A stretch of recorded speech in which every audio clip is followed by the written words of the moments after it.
Do you want to get awesome underwater shots like that with your Sony A7 III? If so, keep watching on.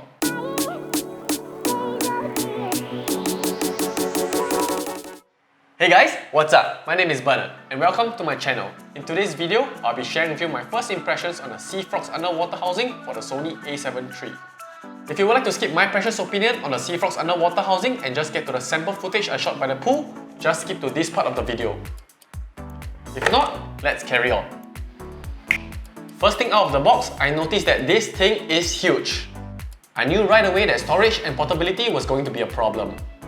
In the meantime, cooler bags will be my solution to that problem. Let's now talk lens selection. This housing is compatible with a wide range of lenses. For myself, I will be using it with the 16 to 35mm, the 55mm, and the 90mm macro lens. I believe that this range of lenses will allow me to shoot a wide variety of situations. I will now begin talking about the things I like about this housing. There is an inbuilt detector that flashes red and beeps if it detects that water has entered your housing. My previous housing did not have this feature, so I had to submerge it in water and look out for leaks while praying that everything will be fine with my camera. I like that I do not have to remove my base plate and pick design anchor points when placing the camera into the housing. This saves me time and effort each time I want to use the housing. Now, moving on to things that I do not like about this housing. The first thing I do not like about this housing is the mode dial. It seems that when I turn it with normal effort, nothing happens. I have to push down with excessive force before it works. I am really concerned about this and I hope it doesn't affect my workflow in any way underwater. The second thing I do not like about this housing is that I do not have access to all the controls on my A7 III. They did state so in their website, so it didn't come as a surprise, but just to let you know, you will not be able to use the front dial and a joystick on your A7 III.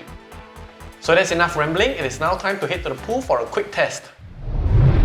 We are here by the pool, so let's begin testing the user experience. I would also like to introduce my girlfriend, Paula, who will be helping me out with this review.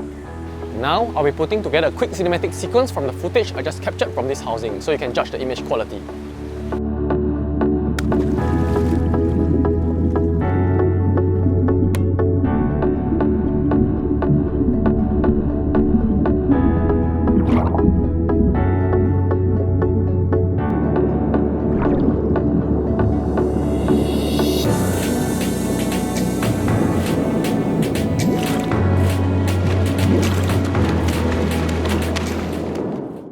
I'm back from the pool and I hope you guys enjoyed that quick cinematic sequence. Now, let me share a few of my thoughts after using the housing briefly.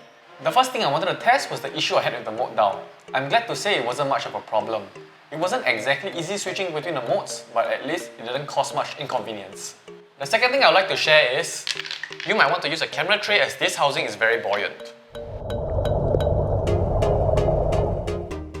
The third thing I would like to point out is the record button.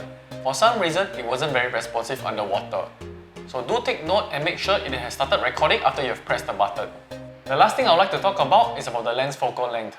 As the housing doesn't allow you to zoom in or out, you are pretty much stuck with one focal length every time you enter the water.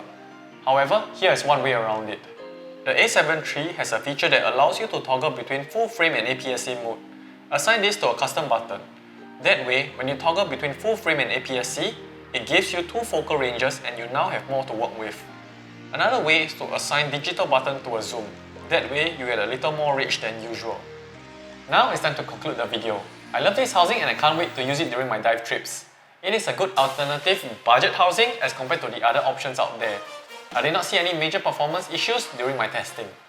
Do take note that this review is based only on my first impression of this housing and that I have only used it once. I am going on a dive trip very soon and I'll be bringing this along to test it in more extreme conditions. And if you'd like to watch that video, do subscribe to my channel. Hope you guys enjoyed this video and found it useful. That's it for today, it's a wrap.